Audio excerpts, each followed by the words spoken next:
জানো মালক্ষী, আমার তো এই শাস্তি পাওয়ার কথা।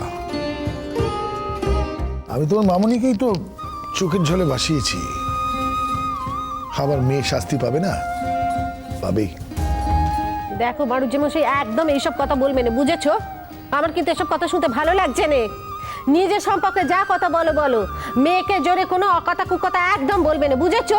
আমাদের সাজিমা হলো গিয়ে একটা ফুলের মতো মেয়ে, তার জুড়ি মেলা ভার এই দুনিয়ায়। ঈশ্বর তার কপালে কোনো দুঃখ রাখতেই পারেনি। যে ঘটনা ঘটেছে সবসময় জানবে তা ভালোর জন্যই হয়েছে। ও ঘটনা ঘটলে আমাদের সাজিমার কপালে দুঃখ থাকতো, ঈশ্বর চেয়েছেন বলেই সেই ঘটনা ঘটেনি। আমি বলতে পারি আমার সাজিমার কপালে কোনো দুঃখ থাকতেই পারেনি। রাধারানী, তোমার বাবাও নিশ্চয় তোমাকে নিয়ে এরকমই ভাবতেন। ঈশ্বর তো তোমাকে গড়ে নিজের মতন করে এই পৃথিবীতে পাঠিয়েছে। তোমার জীবনে কোনোদিন কোনো দুর্ঘটনা ঘটতেই পারে না, অথচ দেখো তোমার জীবন তো পুরোটা একটা দুর্ঘটনা হয়ে গেল। মানুষ যা ভাবে ঠিক তার উল্টোটা হয়। নিজের মতন করে আমরা কি আমাদের জীবন চালাতে পারি? ঈশ্বরই কি সবসময় ঠিক বিচার করতে পারেন? পারেন না রাধারানী। নাহলে তোমার কপাল এত খারাপ হবে কেন? বলি, এসব কথা বলার জন্য আমার ঘরে এসো নাকি? যদি সেটাই হয় তাহলে এখান থেকে যাও দেখিনি। আমার আর এসব কথা শোনার কিছু নেই কো। তুমি তো এই কথাগুলো অস্বীকার করতে পারো না। পারো কি রাধারানী? বাবা, আজ কি হয়েছে আপনার? আসলে কি জানো মালক্ষী, কাল রাত থেকে আমার মাথায় একটা কথাই ঘুরপাক খাচ্ছে। যেটা আমার সাজিমার জীবনে ঘটছে সেটা আমার জন্য ঘটছে, আমার পাপের জন্য। এটাই আমি মানতে পারছি না, কোনো মতে মেনে নিতে পারছি না। সৌরভের সাথে গিয়ে দেখা করি, কথা বলি। তুমি এসব কথা কইতে যেওনি। যদি কোনো কথা কওয়ার হয় তাহলে আমাদের সাজিমাই কইবে। আগ বাড়িয়ে তুমি কিছু করতে যেওনি, তাতে হিতে বিপরীত হবে, ভালো কিছু হবে না। মামনি ঠিকই বলেছে বাবা। আমরা যা দেখেছি সব তো নিজের চোখে দেখেছি। এরপরে আর কি কথা বলতে যাবেন সৌরভদার সাথে? তবে একটা কথা জানেন তো বাবা, আমি দিদি ভাইয়ের মুখে সৌরভদার সম্পর্কে যা শুনেছি, যা জেনেছি, মানে আমি বিশ্বাসই করতে পারছি না যে সৌরভদার পক্ষে এরকম একটা ঘটনা ঘটানো সম্ভব। তবুও তো তুমি যেটা বলছো সেটাই সত্যি। তার মানে আমার সাজিমা ছেলেটাকে ভালোভাবে চিনতে পারেনি। আমি ভাবছি দিদি ভাই একটা মানুষকে এত ভুল চিনবে, মানে সারাটা জীবন ধরে ভুল চিনে গেল। যদি বাবা আমরা কালকে না গিয়ে পড়তাম, আমরা ওই ঘটনাটা না জানতে পারতাম, তাহলে হয়তো দিদি ভাই সারা জীবনেও এই ঘটনার কথা জানতে পারতো না, কিংবা হয়তো জানতে পারতো। আমার জীবনে যা যা ঘটেছে অবিকল আমার মেয়ের জীবনে তাই ঘটতো। তখন থেকে কেন একই অকথা কুকথা বলে যাচ্ছ বলো দিনি? হ্যাঁ, আমি কি করি বলো তো রাধারানী? আমার কাল থেকে মাথায় তো এই কথাই ঘুরপাক খাচ্ছে। এই কথাগুলো যে আমাকে কিভাবে তাড়না করছে বলে বোঝাতে পারবো না। বলে না, এটা কলিযুগ। এই জীবনেই যা যা করেছো তার ফল এই জীবনেই পাবে।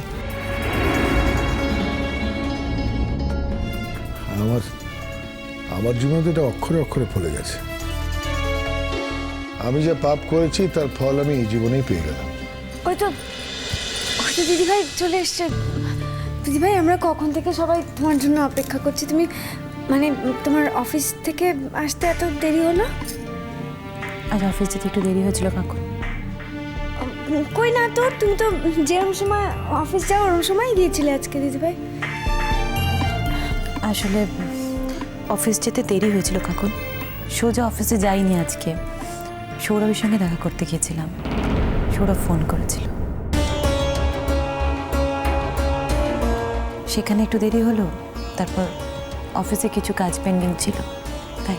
তুমি সৌরভের সঙ্গে দেখা করতে গেছিলে মা? হ্যাঁ মামানি। কি বললো সে? তোমার কাছে ক্ষমা চাইলো? তুমি আচ্ছা করে চারটি কথা তাকে শুনতে দিয়েছো তো মা? তোমার সঙ্গে এমন ধারা কাজ করার সাহস কি করে পেলো সে? তুমি তো তার সঙ্গে কোনোদিন কিছু করনি, তুমি তো তাকে ঠকাওনি, তুমি তো সব উজাড় করে তাকে দিয়েছো, তাহলে সে কেন এমন ধারা কাজ তোমার সঙ্গে করলো? সে কথাখানা শুনতেছো তাকে?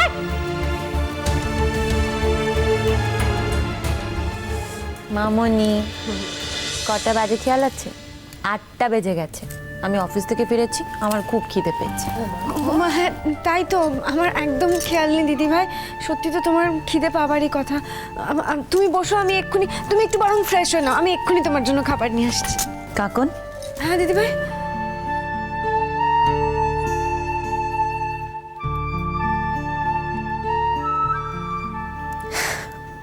তার আগে তোমাকে একটা কথা বলি।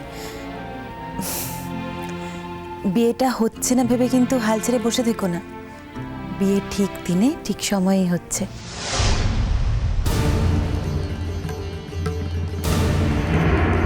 তাই হাতে যা যা কাজকর্ম আছে, যা কিছু গোছানোর আছে, সব গোছাতে থাকো। হাতে কিন্তু একদম সময় নেই, কেমন? বিয়েটা হচ্ছে? তুমি যা বলছো ভেবেচিন্তে বলছো তো? মানে সৌরভ যে ভুল আগে করেছিল আবার সে ভুল করবে না, তার কোনো গ্যারান্টি আছে কি? হ্যাঁ মা?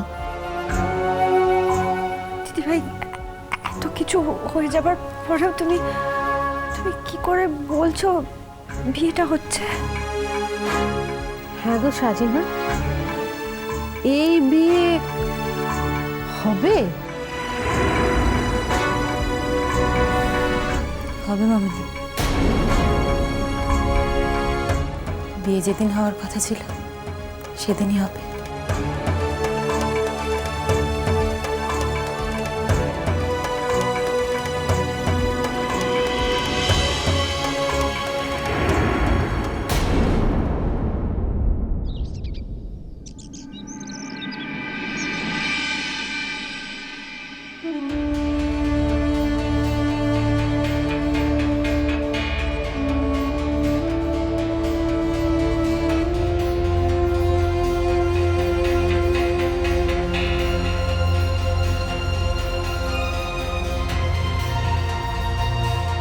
জিয়া,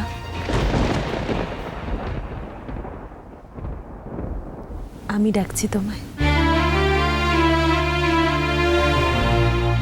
কেন এসেছিস তুই এখানে? প্লিজ তখন এখান থেকে যাওয়া, তোর সাথে কোনো কথা নেই। জান, তোর তো বিয়ের শপিং বাকি আছে না? যা, সে শপিং গুলো কর। বরের কাছ থেকে কোনো গিফট নিবি না? সে গিফটও তো নেওয়া বাকি আছে। যা যা, সেগুলো নিয়ে গে। কেন এসেছিস? আমার তোর সাথে কোনো কথা নেই, যা এখন এখান থেকে। জিয়া, আমি তোমার সঙ্গে কিছু কথা বলতে এসেছি। দিবে, আমার তোর সাথে কোনো কথা নেই। তুই কেন কথা বলবি আমার সঙ্গে? সব দোষ তো আমার, তোর বরের তো কোনো দোষই নেই। নিশ্চয়ই তোকে এই কথাটা বর বুঝিয়েছে, বল। অবান্তর কথা বলছো জিয়া। আমি একবারও বলিনি সব দোষ তোমার। সৌরভের কোনো দোষই নেই। ইনফ্যাক্ট আজ আমি দোষগুণ নিয়ে কথা বলতেই আসিনি। তাহলে কি করতে এসছিস বল? ও আচ্ছা আচ্ছা, তুই যে জিতেছিস, ফাইনালি তুই যে সৌরভটাকে পেলি, এটা অ্যানাউন্স করতে এসছিস, তাই তো? জিয়া, আমি তোমার বড় দিদি। বড় মানে আমি কিন্তু বয়সে তোমার থেকে অনেকটা বড়। তাই আমার সঙ্গে কথা বলার সময় তুমি আরেকটু সম্ভ্রম দেখাবে, আমি এটাই আশা করি।